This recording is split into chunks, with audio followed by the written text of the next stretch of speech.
Janvier 1980. Quai Sonne, petit port de pêche du bout du monde à l'ouest de l'île. À partir de là, plus de route. Nous devons continuer par la mer vers le sud-ouest.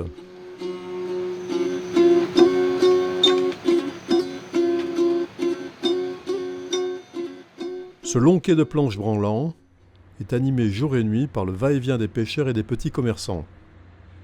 Pour embarquer sur une banca, longue pirogue à balancier, il nous faut négocier 4 jours avec l'équipage. La longue attente du départ forge la patience et donne à réfléchir, notamment à l'essence du voyage.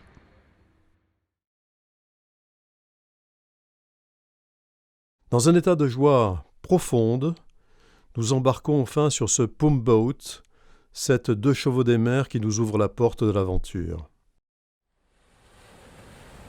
La brume du petit matin se replie dans les nuages, les passagers conversent. 30 personnes, poules, coqs et nourrissons non compris, s'entassent au milieu des paquets. Les pannes de moteur sont fréquentes en mer de Chine, gare aux pirates. L'embarcation s'échoue avec ses passagers impassibles sur l'îlot de Balagakai, un paradis envahi de militaires sur le pied de guerre contre les rebelles musulmans. 2 jours plus tard, la banca aborde au milieu des barrières de corail, au village de Kulbi, où vivent une dizaine de familles de pêcheurs. C'est de Kulbi que part notre expédition, sous l'œil interrogateur des militaires, omniprésents sur les côtes.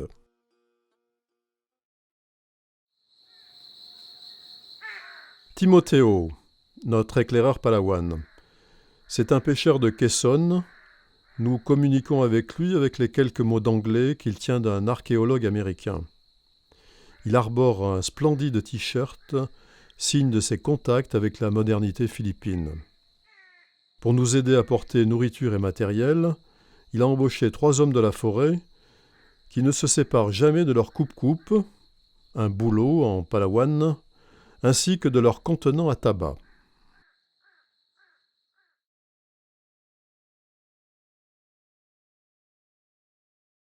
Bohog, village des Basses-Terres, est notre première étape. Nous sommes accueillis par Tuking, le vieux Balian, guérisseur et chaman. Tuking est un personnage rare et attachant. Ses yeux sont malicieux et empreints de mystère. Son regard voyage constamment d'un monde à l'autre. Notre expédition s'enfonce dans la jungle à la recherche des autochtones montagnards beaucoup plus reculés que nous recherchons. Tuking nous a confirmé leur existence, mais n'est pas en mesure de nous guider dans notre quête. Nous n'avons pas de carte de la région, nous cheminons à l'instinct, guidés par des informateurs de fortune. Notre progression est donc lente, libre et buissonnière. Nous laissons le temps de nous acclimater, de découvrir la forêt, la flore, la faune et les palawans en harmonie avec la nature. Ici une famille. Nous en croiserons d'autres dans cette forêt où l'habitat est éparpillé. Les femmes sont gracieuses et elles sont libres d'épouser qui elles veulent. Leur choix ne s'est pas porté sur nous. Là, un soir, des hommes dansent au rythme des gongs, agong en palawan. Ce sont des instruments introduits par les musulmans.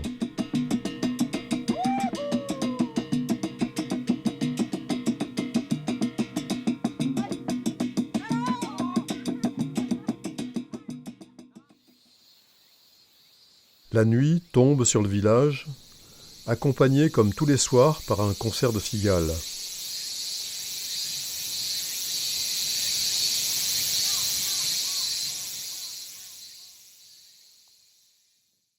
Après 4 jours de marche, nous sommes en vue de la 4e montagne que nous devons atteindre.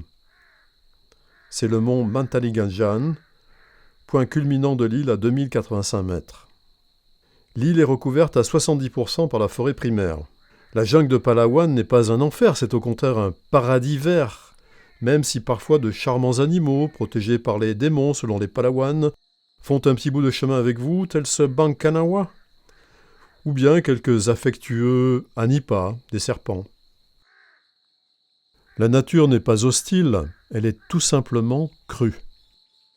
À mesure que nous grimpons pour redescendre ensuite et remonter encore, nous approchons de notre but. Des apparitions successives nous entraînent vers un mode de vie déjà plus simple et plus proche de la nature.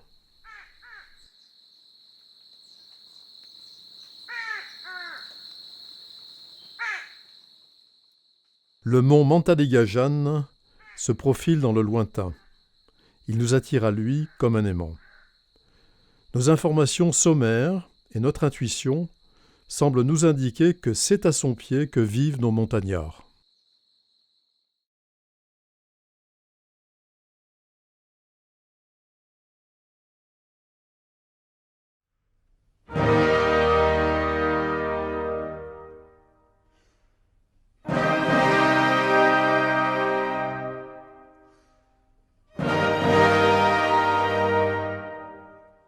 Un jour, en bas d'un sentier escarpé, ils nous apparaissent, comme surgis de la végétation, accroupis à l'entrée d'une grotte.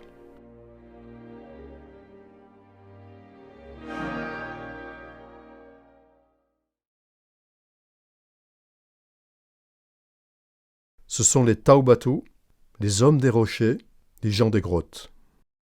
Sasladan la profonde, c'est le nom de la caverne. 6 familles vivent là une partie de l'année, comme leurs ancêtres, protégées de la pluie, du vent et de la force magique des éclairs. Pacifiques par tradition, mais redoutant les intrusions, les Taubatu étaient craintifs à notre arrivée. Une semaine après, ils nous adoptaient et nous laissaient découvrir l'intérieur de leur grotte. Nous pénétrons par cette petite ouverture. Timothéo, notre éclaireur, pousse un cri de stupéfaction. Au bout d'un long couloir sombre, c'est une salle immense, véritable cathédrale de roche qui se profile. Chaque famille s'est fabriqué des échafaudages de bambou permettant d'accéder à des paliers rocheux sur lesquels elle a construit des clés de bambou lui permettant de manger et de dormir. Des cloisons et des toits de palmiers les protègent des courants d'air et de l'humidité. Les Taubatu, comme beaucoup d'autochtones, redoutent le rhume et ses risques de complications. Une grand-mère prépare le repas du matin. Au-dessus de sa tête, des chauves-souris dorment accrochées au plafond. Elle va en faire cuire une tout à l'heure, précieuse ration de protéines. Des perroquets domestiques tiennent compagnie à la famille. Nous nous lions d'amitié avec Pessina, le petit Simorcine, ainsi qu'avec Dopot, le facétieux. Les hommes comme les femmes s'occupent de la cuisine quand ils ne sont pas à l'extérieur. Ici cuit le manioc, nourriture quasi quotidienne avec les patates douces et le riz de montagne plus rare mais délicieux. La marmite métallique fait partie des rares objets manufacturés parvenus chez les Taubatu par des intermédiaires en échange de leur propre artisanat, principalement de la vannerie. Dans la grotte, pas de source. L'eau est recueillie dans des coupes en écorce, au pied des stalactites qui ruissellent, épargnant ainsi aux habitants la peine d'aller la chercher trop souvent au ruisseau qui est à une demi-heure de marche. Dopot, maintenant tout à fait habitué à notre présence, se moque de nos appareils photos et joue les fantômes. Peu à peu, l'amitié s'installe entre nous.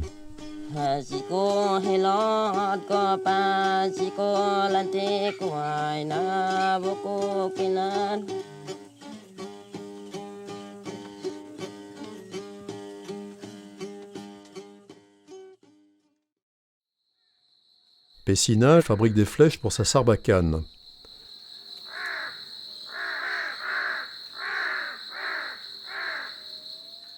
Il s'en va à la chasse et imite le chant d'un oiseau. Il humidifie le tampon de sa fléchette pour le rendre étanche à l'air comprimé. Il vise et atteint un volatile à 30 mètres de là.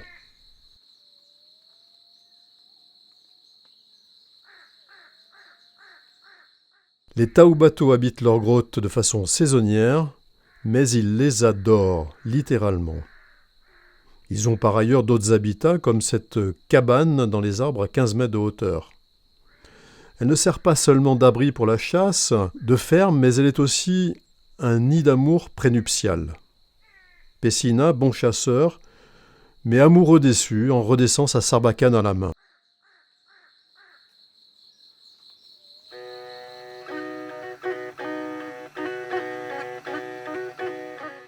Après la chasse, Dopot se taille des lunettes sous-marines en bois. Puis, avec sa très jeune femme, Canlin, ainsi que Pessina, il nous amène à la pêche dans la rivière, à 2 heures de marche de la grotte. Pessina prépare son attirail de pêche, Dopot et lui guettent le poisson dans l'eau. Une arbalète également taillée dans le bois complète leur équipement.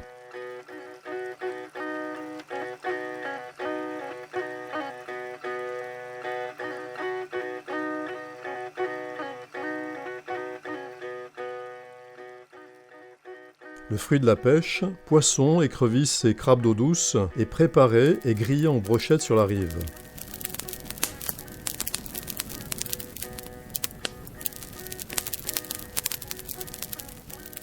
Quel régal! Ce fut le seul poisson frais que l'on mangea durant ce mois dans la forêt. La baignade puis la sieste achèvent cette merveilleuse journée.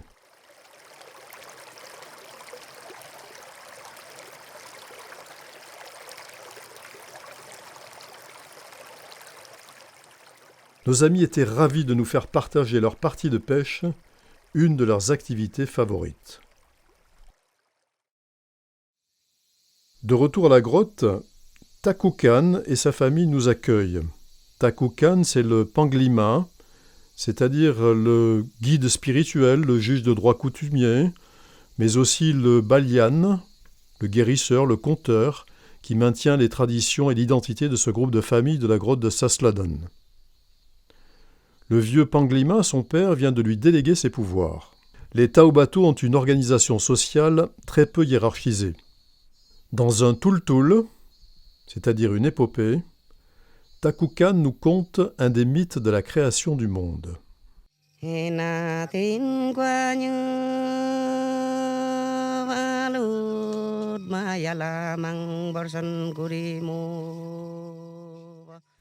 Autrefois, il y avait 2 soleils. La chaleur était si grande que pour s'en protéger, il fallait se mettre une planche sur la tête. On faisait cuire les aliments simplement en déposant les marmites sur des souches. Tamboug, le premier homme, décida que ce n'était plus supportable. Il prit un des 2 soleils, le retourna, en fit la lune, et créa ainsi la nuit. Quand l'un se couchait, l'autre se levait.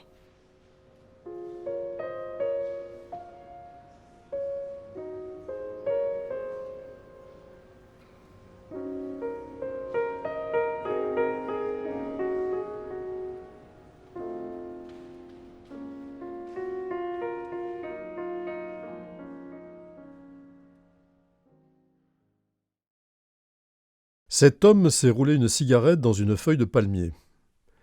Les Taubato font du feu en coinçant un silex et une mèche d'amadou entre le pouce et l'index. Ils frottent vivement le silex avec un morceau de fer. L'étincelle enflamme la mèche. Ce briquet made in Taubato's Cave allume leurs cigarettes. Nos amis cultivent eux-mêmes leur tabac, comme leurs légumes, en pratiquant un peu d'agriculture sur brûlis. Ils adorent la musique. À la grotte, ils n'ont pas de gong, mais des guimbards de bambou, aroding en palawan, des luttes de bois, de cordes, instruments discrets, parfaitement accordés aux échos de la forêt ainsi qu'à leur naturel paisible.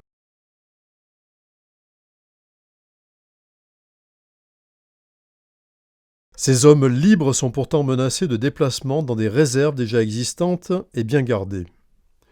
En effet, le territoire qu'ils occupent représente des enjeux économiques, politiques et stratégiques considérables aux Philippines. La Panamine, sous couvert de protéger les minorités autochtones, est en fait une arme gouvernementale très puissante, chargée de déposséder les groupes ethniques de leurs terres et de les parquer dans des réserves de style américain.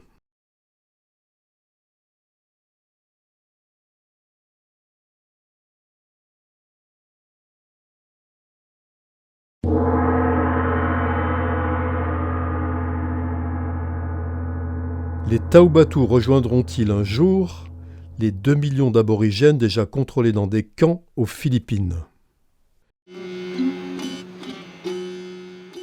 S'il en était ainsi, leur lutte à 2 cordes aurait alors un son plus grinçant.